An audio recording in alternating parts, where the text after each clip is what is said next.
right, welcome back to another episode in this series on Myers-Briggs and OPS, Objective Personality Compatibility and Relationships. Earlier this week, I talked about the modalities in compatibility, and this video is about the functions. Man, the functions are big in relationships.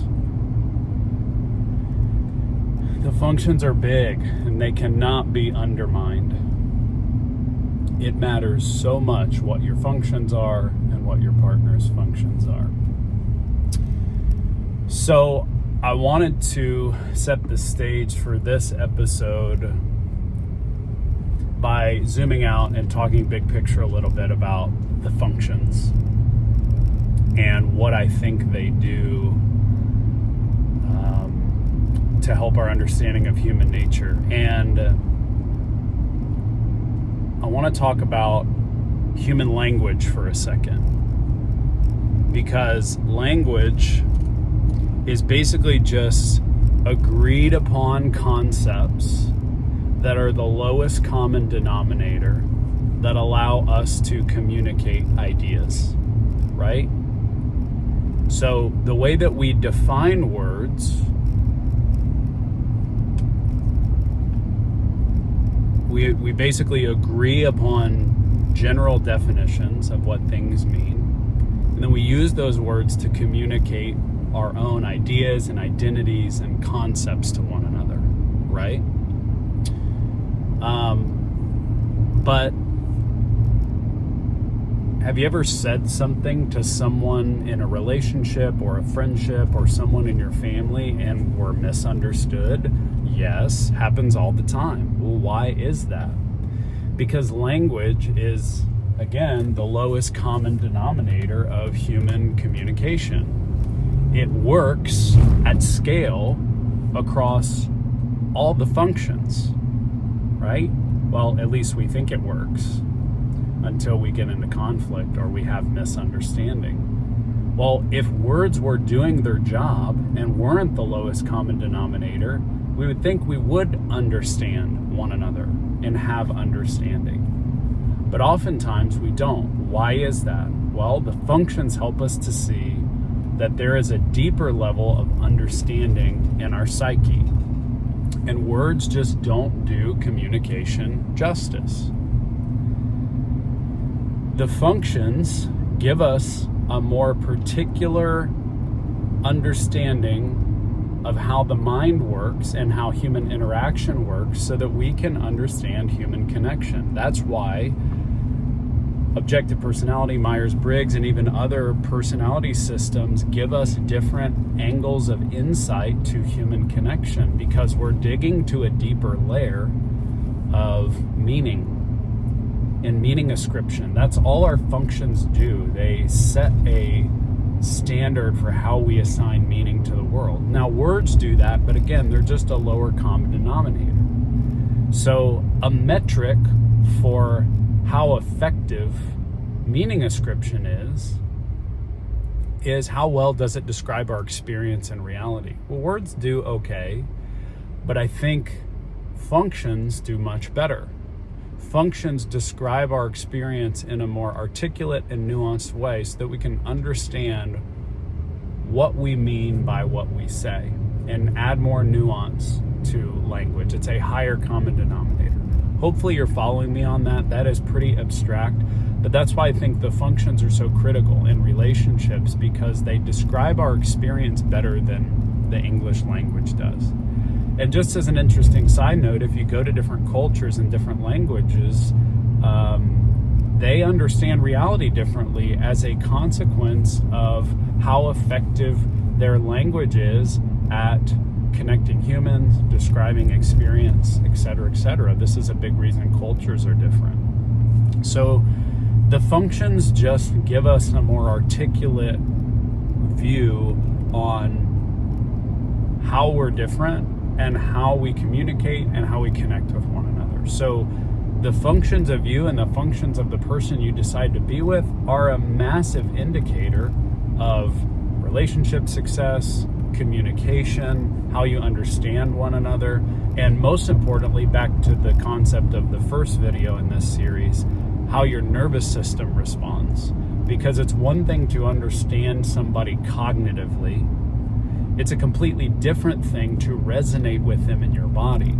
In fact, I would say that intimacy in relationships has more to do with resonance than it does understanding. Because you can cognitively understand something but feel resistant to it.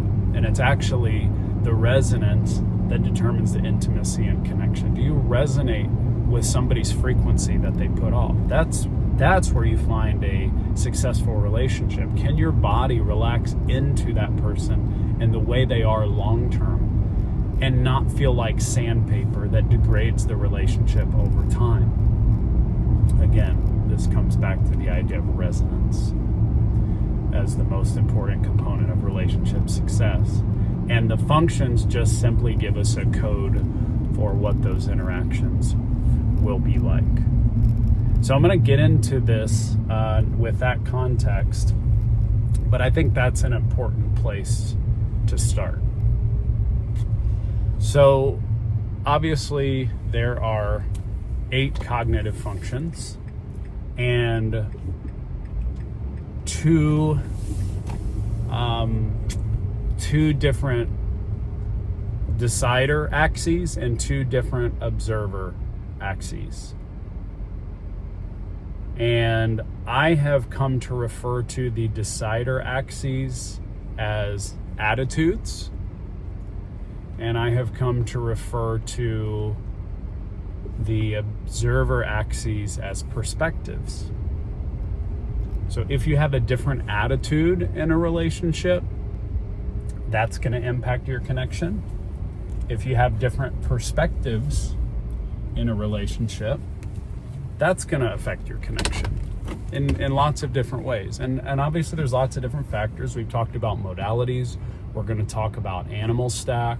We're going to talk about social type, which is massive. But the functions, in my view, are really the determining factor of how well you'll communicate with your partner. So if you're thinking of communication, which many people agree is a critical part of a successful relationship, the functions are going to tell you how well you will communicate. If you share the same functions, you're just going to have a much easier starting point resonating with one another. Now, that doesn't mean this is the right person for you just because you share the same functions. There's a lot of different elements, but it means you're going to be 10 steps ahead on the communication side of things. So resolving things through conversation is going to be easier for you because there's going to be a more natural understanding. You know, we live in an interesting time in the world as far as relationships is concerned, because for most of human history, marriage has been economic, obviously, based on getting sexual needs met. But the idea of compatibility is a recent phenomenon, because in the past, you married someone for family, for property, for offspring, to meet your sexual needs, and you had your community to meet all your other needs, right? You had your family, you had your friends, you had your tribe to meet all the other needs. Well, now our culture is so split apart. Our lives are so segregated. Even when we're in neighborhoods, we live in our own little worlds. We're so individualistic and disconnected that it's put a ton of pressure on relationships. And we expect our partners to be everything for us.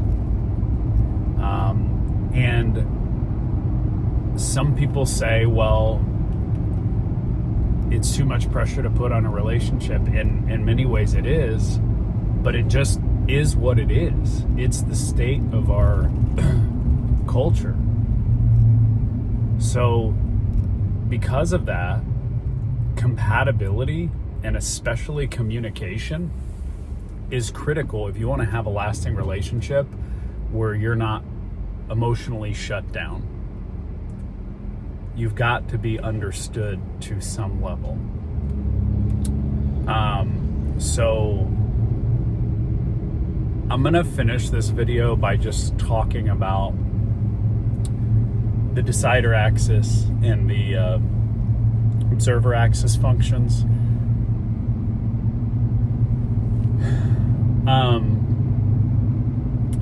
Man, the decider axis is so big in a connection. My experience, I think, in this space is unique because most of my objectively typed partners have been the opposite decider axis. And I've spent a lot of time wondering, why am I attracting that into my world? Why is that what keeps popping up in my world? And I have a kind of course I have a working theory, stupid TI. But I think as a TI with feminine FE at the bottom, I am extremely moved by the emotional contents of my environment. And so when I'm around somebody who has a very pointed grasp of their feelings, which would be FI. FI is 50 stories deep of emotional and value processing. A friend of mine back in the day said that FI felt like a siren song to them. And I really resonate with that idea. I think especially when we're looking for excitement in a connection, FI for an introverted thinker is very exciting. It feels, especially when you're in someone's FI and they like you, it feels so fucking good.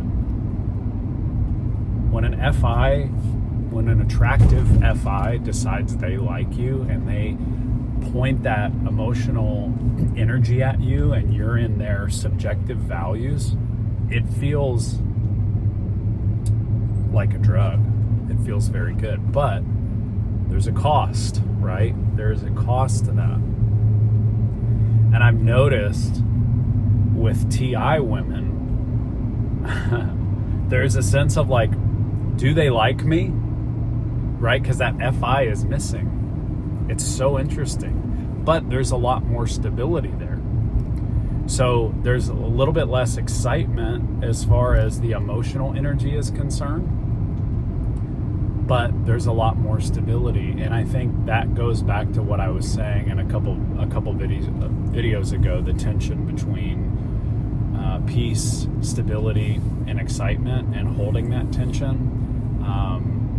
When it comes to picking a partner, you've got to choose your battles wisely, and what I mean by that is you've got to choose a partner that has parts that, yes, feel good and exciting, but also are sustainable and peaceful.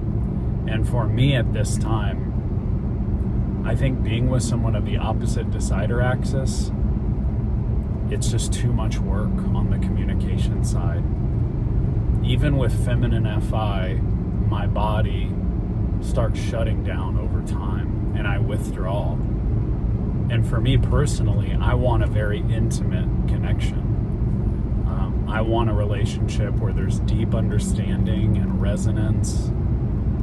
And the FI just, it's backwards to what I'm doing in the world and the emotions that I want to share. And the more I've attuned myself to my lowest function, the FE, the more I've realized how sensitive I am to my environment and how critical it is to give myself a head start by having a partner with FE. So, for me personally, and I'm not projecting this on everyone because I do think You could be with someone with a different decider axis, and I see it working in the community with a lot of people. Of course, I don't know what their emotional experience is like, but I think for me personally, as a single decider TI with feminine FE, it is especially important to share the same decider axes. So it really depends on your own function stack. For me, the observer axis is it's important, but not as much. I've noticed that if all the functions are different, the observer axis matters more. But if I share the same decider axis with somebody, it seems like we're able to talk through the observer differences. And I'm a double observer, so the observer differences aren't life or death for me. At least I think. So, similar to the modalities, I think sharing the same decider axes is probably the biggest thing for harmony in a connection. And again, with feminine FE at the bottom, harmony is really important for the stability of my nervous system. So, again, there's no perfect science to this, but I think emotional communication will be smoother if you share the same decider axes, because the decider coins are emotions and reasons, really. When you narrow it down, values are more highly connected to emotions. Logic is more connected to reasons. And so if you're talking about emotional compatibility, the decider axis is massive. So at this point, I think if you want to be ahead in your relationship and have an easier time, you're going to speak the same decider language. And the feelers who want to feel together, the FEs, are going to do better sharing that. And the extroverted thinkers who want to work together are going to experience more intimacy with that. I think I'm going to do a second video on this topic because I just wanted to be a little bit more conversational about it, and then maybe I'll get more into the nuances in a second episode about the functions and compatibility. But back to where I started, I think the functions lay the groundwork for how well we will communicate with a partner, and communication is critical in maintaining an intimate connection long term. If you're on different pages and you define things differently emotionally, and you have different expectations for what connection means, which different decider axes do. Connection for an extroverted thinker is working together. That's different than feeling together, right? So you can't overlook how important that is. It will impact the connection. And again, it's about picking your battles. So thanks for tuning in to my open-ended thoughts this time. I think next episode I'll be a little bit more particular around some of these interactions, but just wanted to kind of talk it out. So thanks for tuning in, guys. We'll see you next time.